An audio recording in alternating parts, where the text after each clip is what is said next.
Galera dos terceiros anos do Santa Rita, aqui então nessa videoaula a gente vai fazer uma revisão dos assuntos que nós já estudamos e que vai cair na nossa sondagem, ou seja, na nossa atividade avaliativa, tá certo? Então a gente vai dar início a uma revisão sobre o conteúdo que vai cair, que é lá ainda a respeito do Renascimento até o Neoclassicismo. Esses movimentos que existiram aí do século XIV até o século XIX.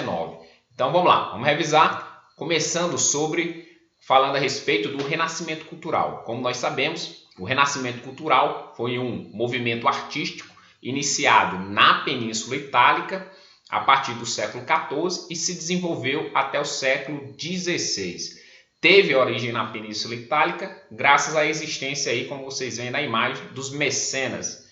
Inicialmente, mecenas, eles eram os investidores da arte, dessa nova arte chamada de Renascimento.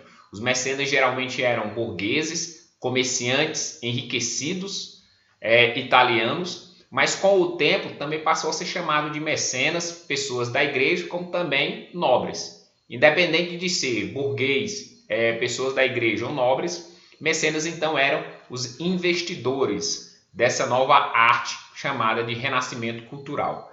Principalmente os mecenas burgueses, comerciantes, eles tinham o intuito de investir nesse novo estilo para que pudesse ostentar um poder econômico, aquisitivo, que eles tinham. Sabemos que século XIV, Baixa Idade Média, desde o século XI, o comércio já era a principal atividade na Europa e principalmente dominado por esses comerciantes italianos que dominaram ali por volta do século XIII o mar Mediterrâneo e estabeleceram uma rota comercial entre o Oriente, Constantinopla, e o Ocidente. E desse domínio comercial, esses burgueses italianos então eram os mais ricos da Europa. E como ostentar?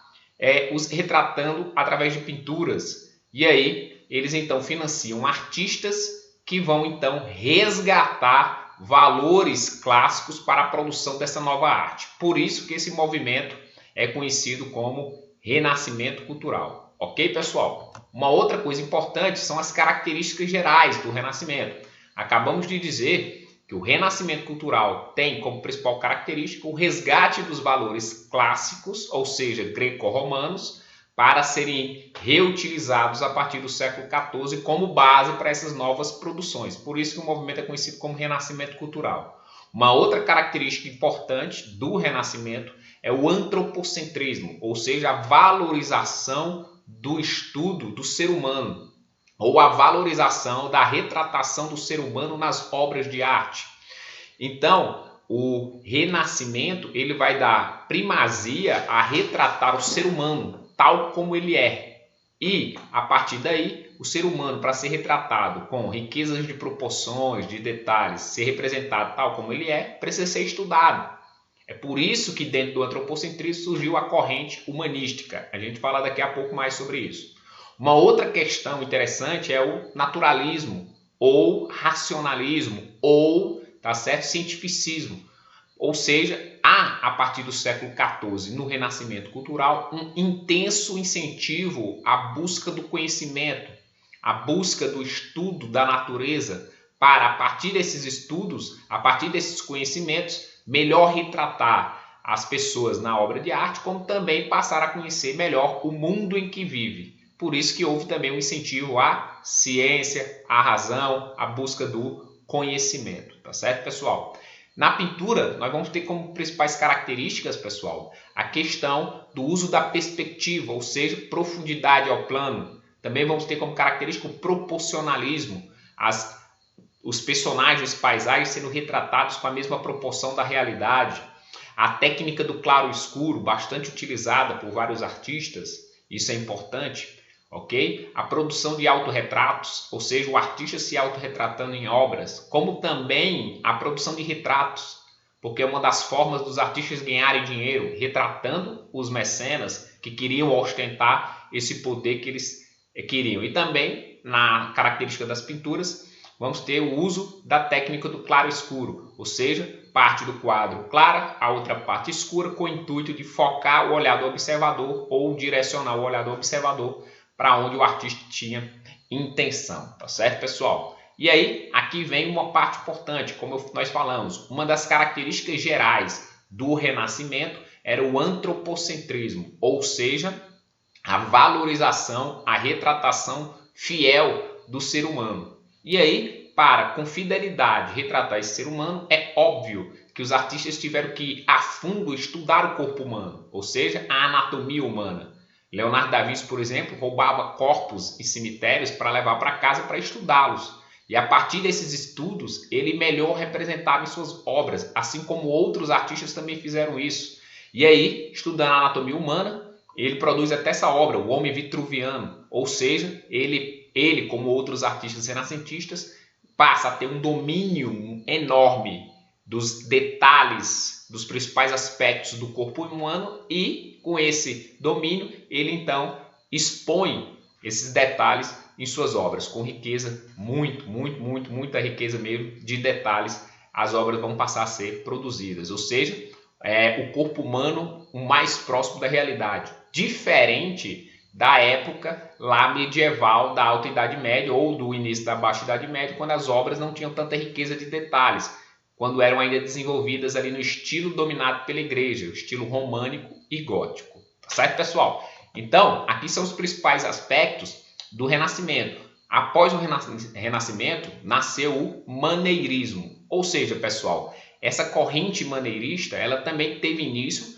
bem no princípio do século XVI, a partir ali de 1520, aonde alguns artistas eles quiseram melhorar as técnicas de pintura do Renascimento, ou seja, desenvolver as técnicas de pintura do Renascimento que já vinham sendo desenvolvidas desde o século XIV. Então, o Renascimento se desenvolveu no século XIV, século XV e início do século XVI, aonde a partir aqui do século XVI, alguns artistas não quiseram mais continuar retratando ou expondo suas obras sobre características renascentistas, quiseram então melhorar, ou seja, fazer a sua maneira, melhorando as técnicas renascentistas. Por isso que o movimento ficou conhecido com esse nome. E aí a gente vai se destacar principalmente na pintura. E aí aqui a gente vê algumas das principais características. Se lá na pintura renascentista tem a retratação do corpo com riqueza de detalhes simétricos, ou seja, proporcional à realidade, os artistas maneiristas não vão querer essa retratação simétrica, com riqueza, com proporções próximas da realidade. As suas pinturas vão ser assimétricas, ou seja, vai ter a distorção, figuras alongadas, ok? E aí vem aquela questão, oposição à serenidade matemática da arte renascentista, ou seja, a questão da simetria. Se as temáticas lá eram simétricas, proporcionais, aqui não vão ser simétricas, vão ser assimétricas. Os corpos vão ser desproporcionais, alongados. Por isso que a característica 1 remete à característica 2. Com a terceira característica aí, como vocês podem ver, é a perspectiva distorcida. O que é perspectiva distorcida, pessoal? A pintura maneirista tem sim a profundidade, a mesma da profundidade do Renascimento, mas lá no Renascimento a temática principal sempre ficava no centro.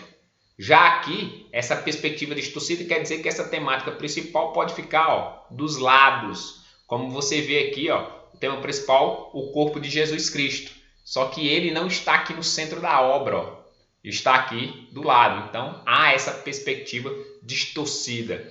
Há aí o contraste, cores intensas, contrastantes, e os movimentos exagerados. Para a época, eram exagerados essa exploração intensa de mobilidade. Ok, pessoal? E aí, um outro movimento artístico vai ser o Barroco. O Barroco, pessoal, ele vai se desenvolver aí do final do século XVI, mas principalmente ali nos séculos XVII e XVIII. O Barroco nós podemos dizer que é um estilo totalmente ligado, inicialmente, às produções da Igreja Católica. O contexto para o surgimento do Barroco, pessoal, é a Contra-Reforma.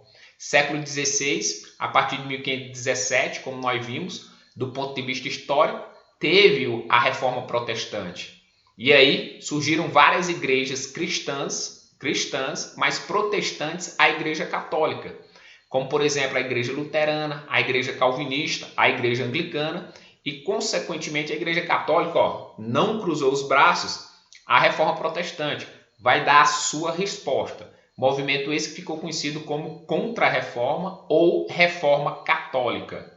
As suas principais ações: criou a Companhia de Jesus para expandir a fé católica pelo mundo, intensificou os serviços do Tribunal da Inquisição. Esse Tribunal da Inquisição já existia desde o século XIII.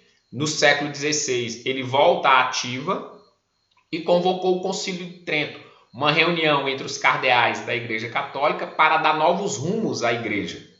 Tá certo, pessoal? E aí é nesse contexto que a Igreja percebeu que a melhor forma de dar resposta à Reforma Protestante é através da arte. E aí criou o estilo barroco.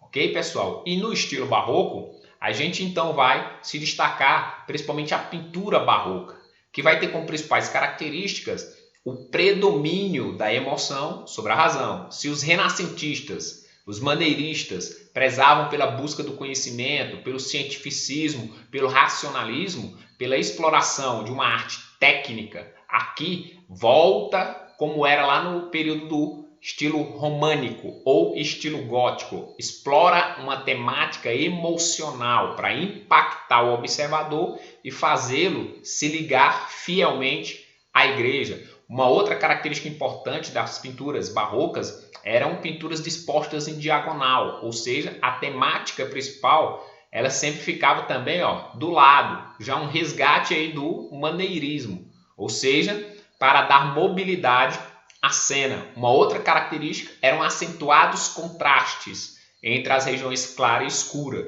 tá certo, pessoal?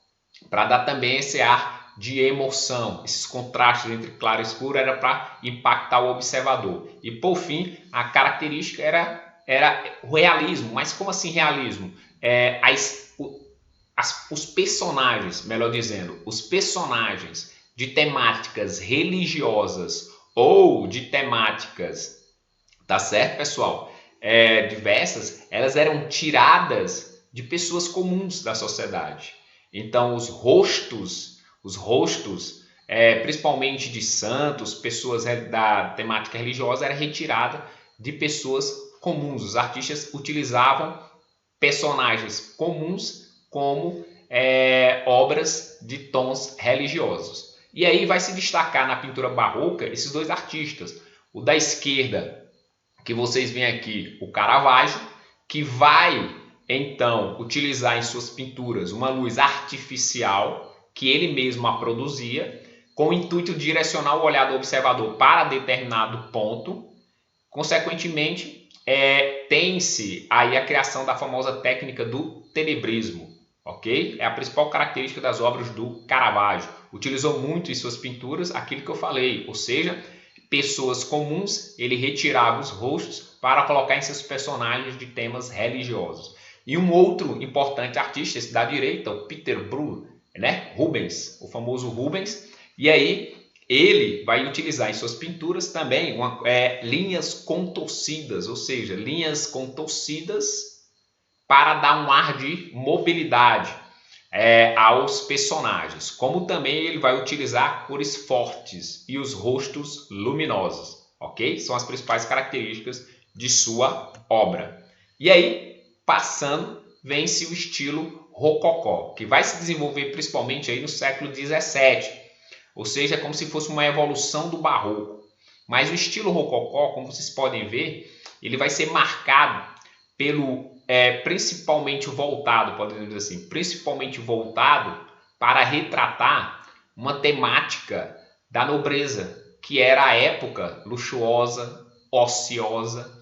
Então o rococó ele vai buscar principalmente na pintura, na arquitetura, na escultura, atender às necessidades dessa nobreza europeia luxuosa, ociosa, tá certo, pessoal? E aí você vê aqui a questão da temática, ou seja, rococó é um termo que provém de concha, porque a concha vai ser um elemento muito presente nas decorações arquitetônicas ou de pintura do estilo. Então, concha, porque esse elemento aí vai ser bastante utilizado, tá certo? Na arte do rococó. Características gerais: requintada, ou seja, uma pintura, umas construções, esculturas cheias de detalhes. Aristocrática, com leveza, ou seja, aristocrática porque era voltada para atender, né?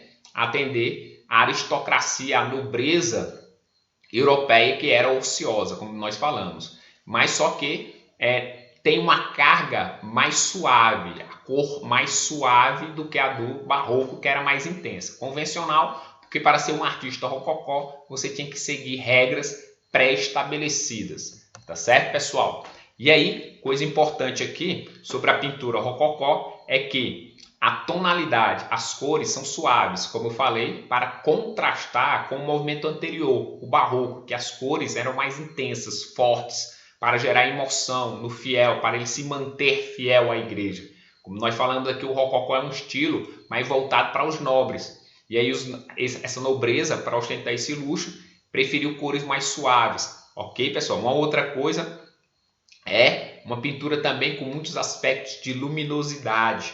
Outra coisa, uso na pintura de tons pastel, predomínio aí, né, do verde claro e do rosa.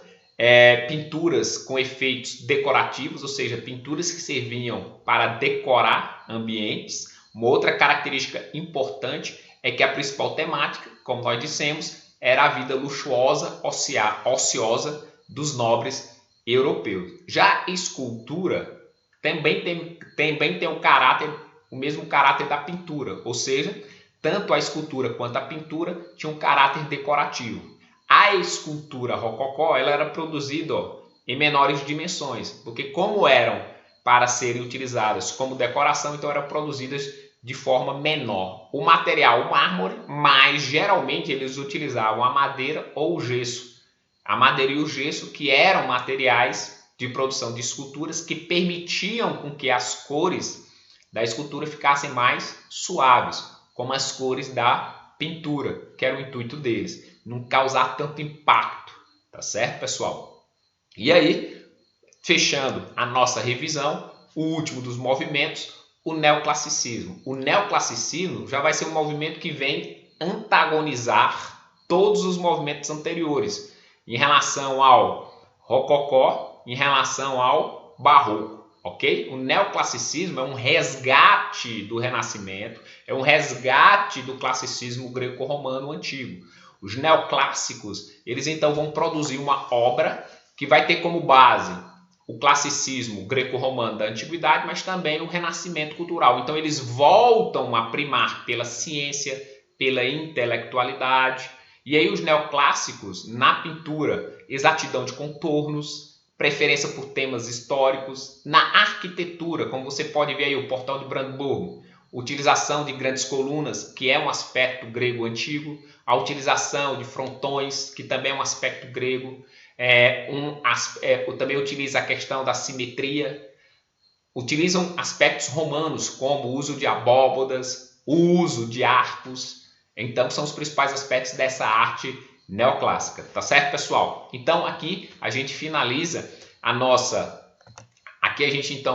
essa nossa revisão para a nossa atividade avaliativa que está por vir e desde já desejo sucesso para todos, para todas e saudades de todos e todas. Valeu, pessoal. Bons estudos e boa atividade avaliativa. Valeu.